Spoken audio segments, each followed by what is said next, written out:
Eis que isto vos dê como parábola, e é como eu sou. Digo-vos, sedes um, e se não sois um, não sois meus.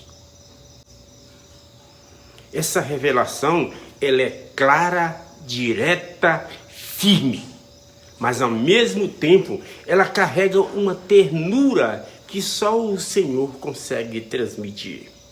Ele deixa evidente que a unidade não é um conselho opcional, é essencial. Não é algo do tipo, se der, tentem se unir.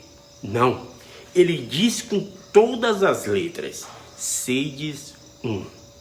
E mais do que isso, ele conecta essa unidade ao nosso pertencimento a ele.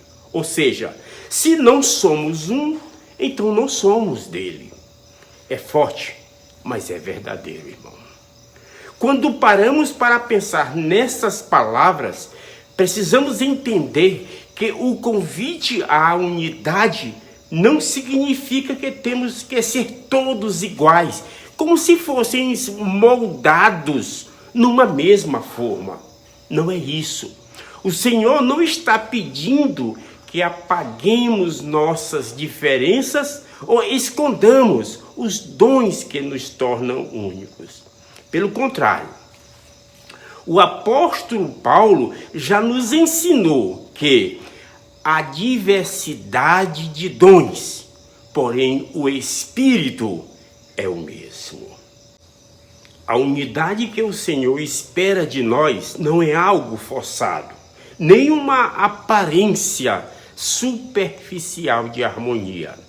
É algo que emerge lá de dentro da verdadeira conversão, daquela entrega consciente e amorosa à vontade de Deus e da sintonia real com o Espírito Santo.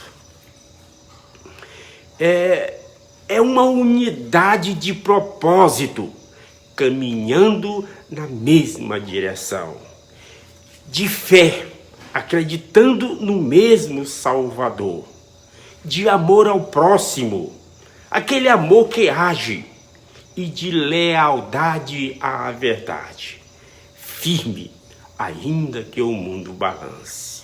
E olha só, quando Cristo orou por nós, naquela oração linda e profunda, a oração intercessora, ele não pediu ao Pai que fôssemos cada um por si, tampouco que exaltássemos nossas diferenças. Não foi assim. Ele pediu algo mais sublime, mais eterno. Ele disse, para que todos sejam um como tu, ó Pai, és em mim e eu em ti, que também eles sejam um em nós, para que o mundo creia que tu me enviaste. E eu dei-lhes a glória que a mim me deste, para que sejam um, como nós somos um. Eu neles e tu em mim, para que sejam perfeitos em unidade. E para que o mundo reconheça que tu me enviaste a mim, e que os amaste a eles como tu me amaste a mim. A união entre o Pai e o Filho é perfeita, não porque eles pensam igual em cada detalhe, mas porque estão totalmente alinhados em propósito, em retidão e em amor. Esse é o padrão celestial. Esse é o modelo para nós. Agora, do outro lado do campo de batalha, nós temos o adversário. E ele, queridos, não brinca em serviço. Ele trabalha dia e noite para semear divisão.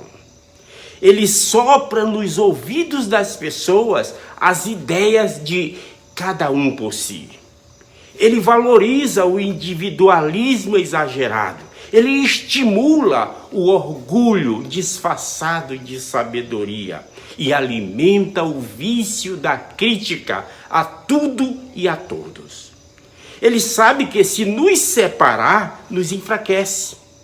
Ele não quer apenas tornar as pessoas tristes, ele quer tornar os santos desunidos. E o mais sutil nisto tudo é que, às vezes, essa divisão não vem em forma de rebeldia aberta, mas disfarçada de opinião sensata. E esta divisão acontece até mesmo dentro da igreja, quando nós ouvimos frases do tipo: eu amo o evangelho, mas não concordo com o profeta. Ou então, quem sabe, eu sinto o Espírito, mesmo quando ignoro os conselhos dos líderes. Queridos irmãos, falo a vocês com amor e respeito profundo. Essas ideias não estão em harmonia com a doutrina de Cristo. O Senhor não dirige sua igreja apenas pelos registros do passado. Ele ainda fala. E fala hoje por meio de seus servos escolhidos. Rejeitar o profeta é rejeitar o próprio Senhor que o chamou. É como tapar os ouvidos na hora em que o céu está tentando nos orientar. O presidente Harold B. Lee, com a sabedoria de quem enxergava além da névoa do presente, declarou certa vez: a única segurança que temos como membros da igreja é proceder exatamente como o Senhor orientou a igreja no dia em que ela foi organizada. Nossa unidade, vale lembrar, não é resultado de pressão externa ou coerção humana. Não nasce do medo ou da vontade de agradar aos homens. Ela é fruto de revelação, de luz que desce dos céus e nos mostra que há um propósito maior do que as nossas próprias vontades. Somos um não porque alguém nos obriga, mas porque decidimos amar uns aos outros. Porque escolhemos confiar nos profetas, não por serem perfeitos, mas por serem escolhidos. Porque abrimos a mão do ego, do eu sei melhor, e entregamos tudo isso no altar do discipulado, dizendo: Senhor, eis-me aqui, ajuda-me a edificar o teu reino. E o que acontece, queridos irmãos, quando nós fazemos isso? Quando nós nos tornamos realmente um em propósito, em fé e oração? O céu se move, meu irmão. O Senhor derrama sobre nós suas bênçãos mais generosas, mais preciosas. Pois onde há união, há força. Quando estamos unidos, somos invencíveis.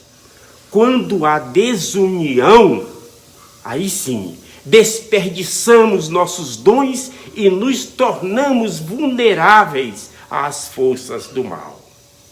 Essa é uma verdade eterna. O Senhor age com poder onde há unidade. Ele caminha no meio de um povo que anda de mãos dadas, mesmo com nossas diferenças, mesmo com os desafios que enfrentamos, mas com o mesmo Espírito, a mesma fé e a mesma determinação de seguir o Cordeiro onde quer que ele vá. É por isso que o chamado à unidade não é apenas um ideal bonito ou um tema de discurso de conferência. É um convite sagrado, é uma convocação divina para vivermos em comunhão com o céu. E sim, a unidade exige esforço, requer paciência com as imperfeições alheias, as imperfeições de nossos irmãos. e com as nossas imperfeições também. Pede que sejamos humildes o bastante para ouvir, para perdoar, para ajustar e recomeçar. Mas, acima de tudo, ela requer um coração disposto a amar como Cristo ama, sem reservas, sem preconceitos, sem desculpas. Quando deixamos de lado o eu e abraçamos o nós, o corpo de Cristo, que o Senhor pode operar milagre em nosso meio. A história do povo do Senhor, desde Adão até os últimos dias, sempre mostra a mesma verdade. Onde há unidade, há glória. Onde há divisão, há ruína. Você lembra, querido irmão, dos nefitas, depois da visita do Cristo ressurreto? Eles viveram em tal união que não havia contendas nem disputas entre eles, e procediam retamente uns com os outros. Eram todos livres e participantes do dom celestial. Não havia contendas na terra, em virtude do amor de Deus que existia no coração do povo. Foi o momento mais próximo do céu que uma sociedade mortal já viveu. E foi possível porque foram apenas um. Então, meus irmãos, neste tempo em que o mundo grita por divisão, que nós sejamos os que sussurram união. Que sejamos os que constroem pontes, não muros. Os que preferem reconciliar a ter razão.